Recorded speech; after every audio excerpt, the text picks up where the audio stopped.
Hürmetli vatandaş, bugünkü leksiyalarımızı başlayımız. Leksiyası Sıdıkacı Ruzi. Washington'da sözdeyimiz vatandaşın bugünkü vaziyetimiz.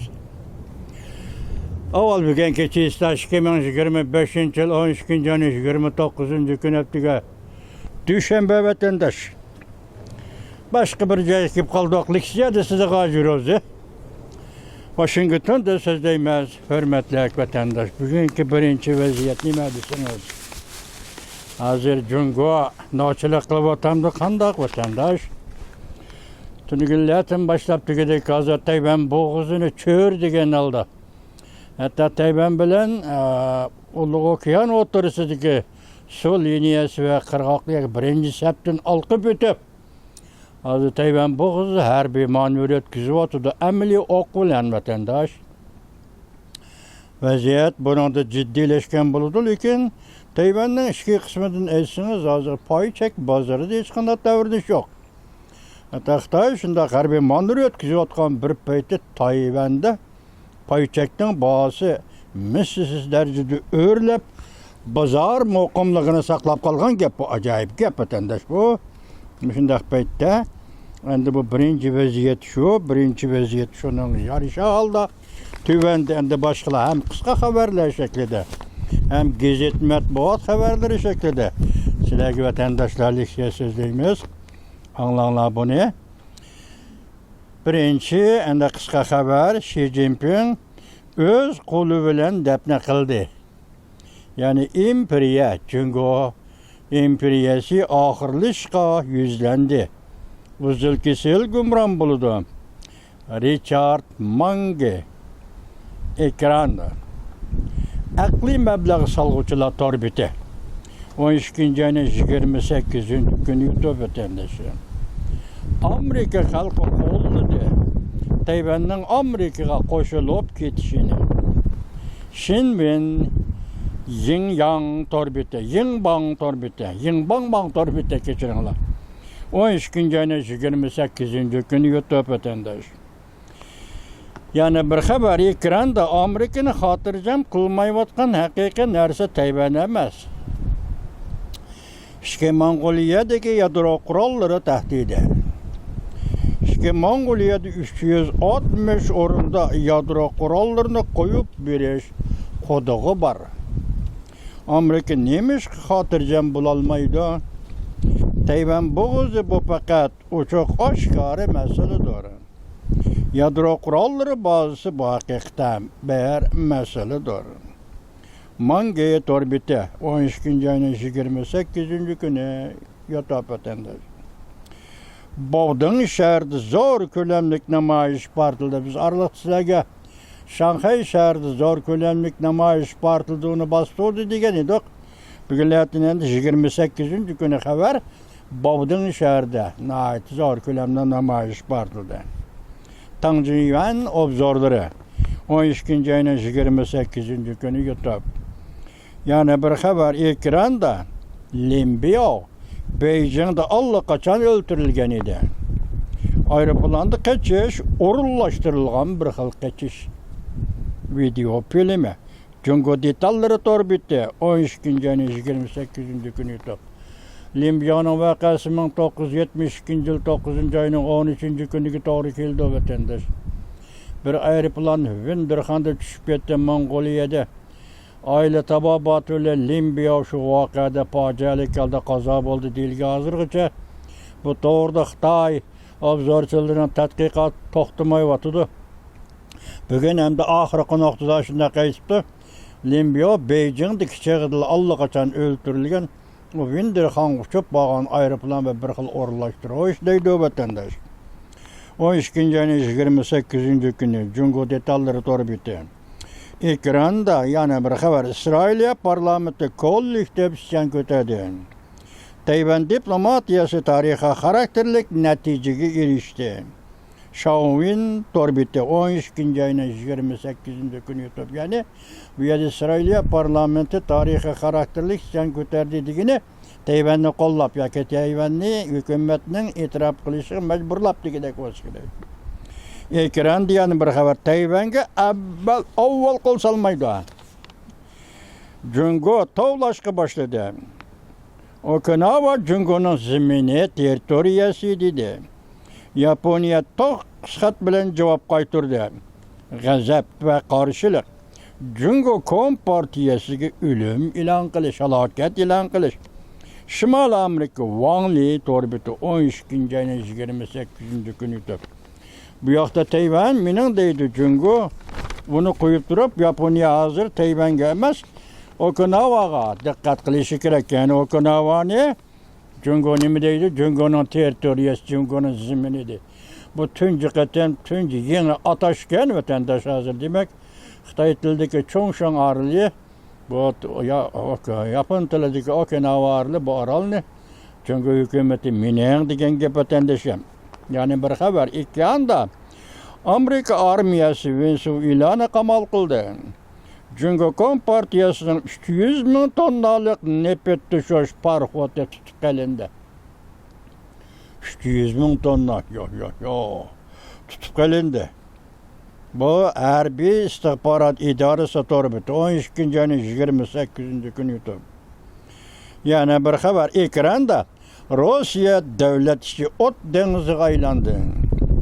700 ming kishilik Rossiya askeri qismlari halokatga yuzlandi. Hindiston Rossiyaga 2 milliard dollarlik jon qutqizish yordami berdi. Rossiya zemini 15 soat ichida bombardimon qilindi. 15 soat ikishab bombardimon qilindi. Yangi oldinqisi 12-ayning 28-kuni o'tib. Jungo Yaponiya tutishib qoldi, o't yiqildi. Dediğim o'sha xabar berildi 28-kuni. Hozirgacha qayerda tutishqanligi to'g'risi tasdiq gap yo'q. Sinkako taqim orollari bos kerak. Agar ehtimollik shundaq bo'lsa vatandosh. Yana bir xabar ekranda 12 kun Mirza qamoqqa olindi. Xi Jinping taslimnoma o'qib o'tdi, oshkora bo'ldi. Zhang Feng'ning jasarati. Aslidagi Zhang Feng shuku, bugun bu yerda Zhang Feng'ning jasarati bo'lyapti. Ekranda yana bir xabar. Vladimir Putin Beijingga hujum qiladi. Ideologiya sohasida, ma'naviyat sohasida Beijingga hujum qiladi. Prezident Donald Trump o't ochdi. 3 soat ichida 3 qatim xabar. Xi Jinpingga oxirgi qatim zarba beradigan kishi zot ekan. Hong Kong qiziq nuqtalari 12-ayning 28-kuni o'tib. Endi yeziq sohasida kelgan matbuotga xabar vatandosh. Yaqinlarimizga yana qisqa xabar ekan. Pritovo shakilli kalla kesadigan ish Beijingda qayta yuz berdi. Xi Jinpingning ismi ataldi. Mavzuda xabar. 12-ayning 28-kuni Jungo nazar to'rbetida e'lon qilindi. Bu mavzuga vatandosh. Yozma xabar ekan. Xabar mundaq boshlandi. Agar Tayvanga hujum qiladigan bo'lsa, Sulaymonga bu odamsiz aeroplan orqali hujum qilib, kallasi olgandak ish uchoqda Beijingda yuz berdi. Nishon jumladan Jungo Kompartiyasi siyosiy byuroning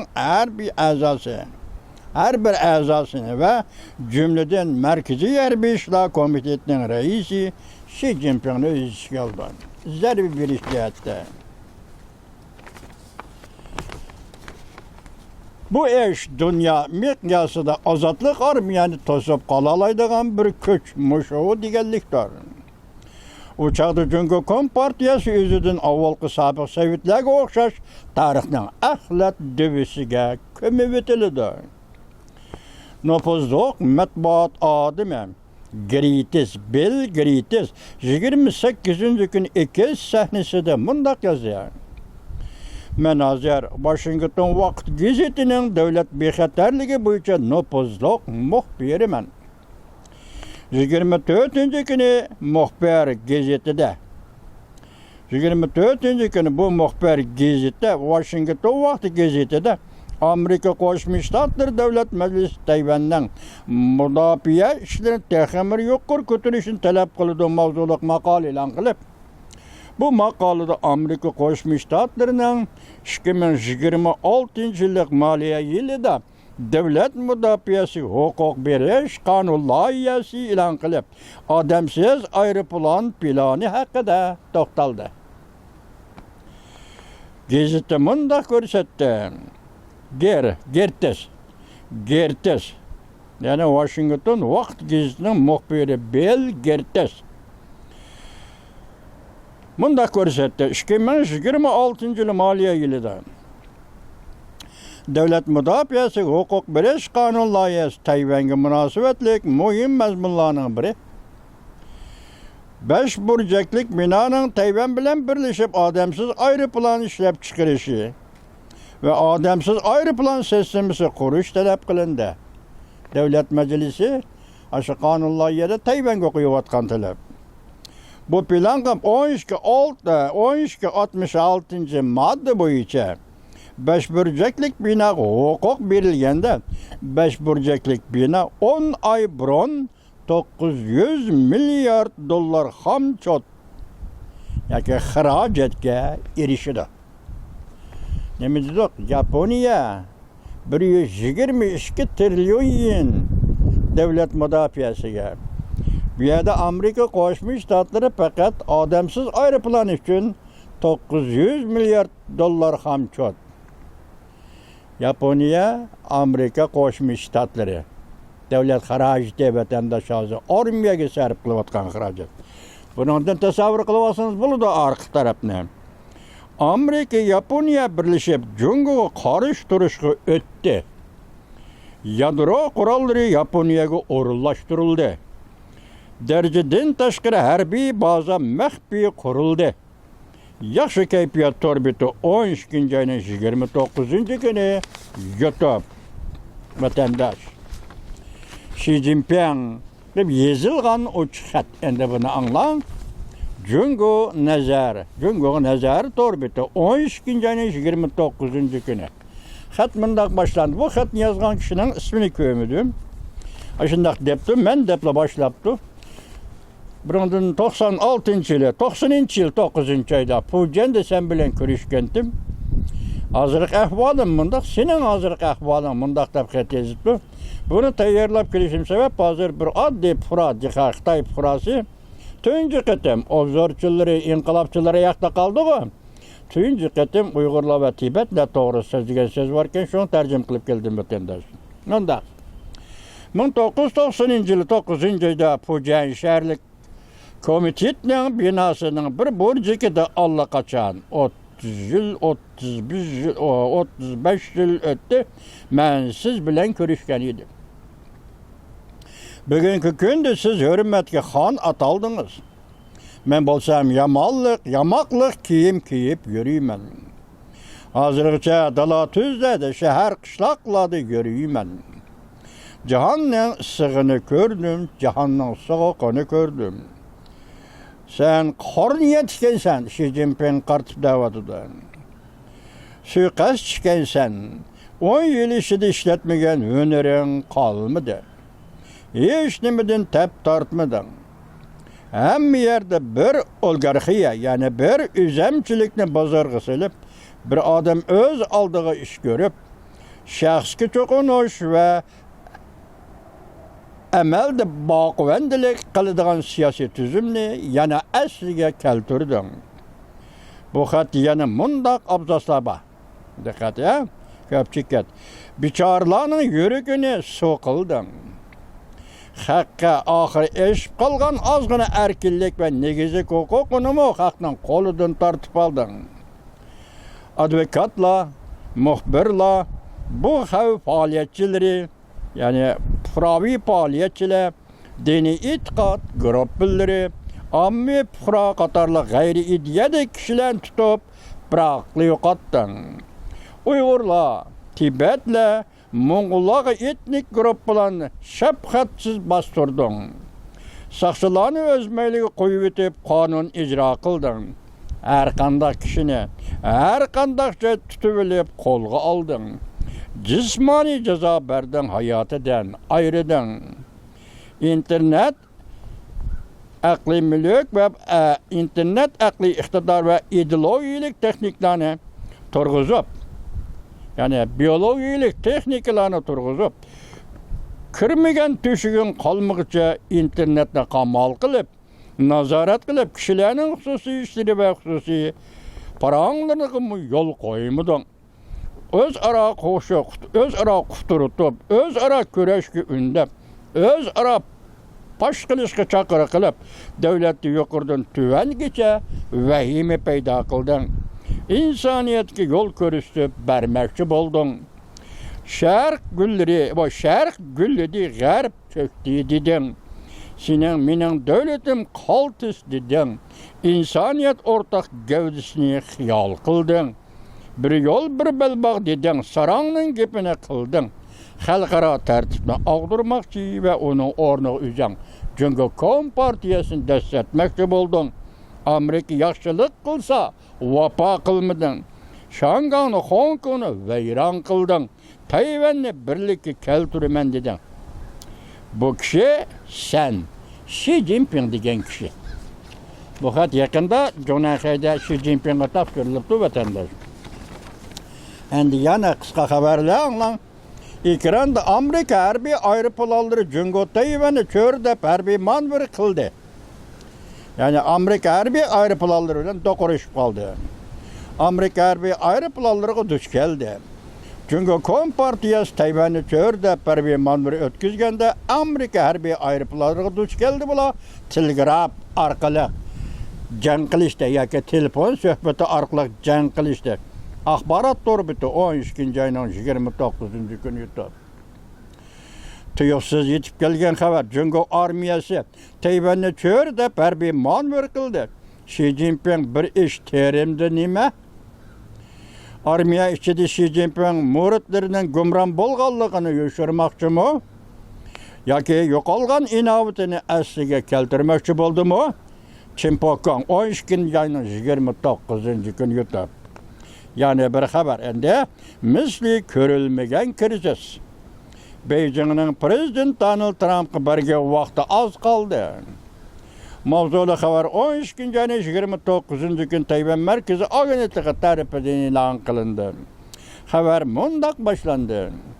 Wall Street gazeti xabar qilib mundaq ko'rsatdi. Beijing ro'shanki birinchi sap liniyasidan o'tdi. Hozirgi manevr bilan Tayvan bo'g'izida birinchi liniyadan o'tdi.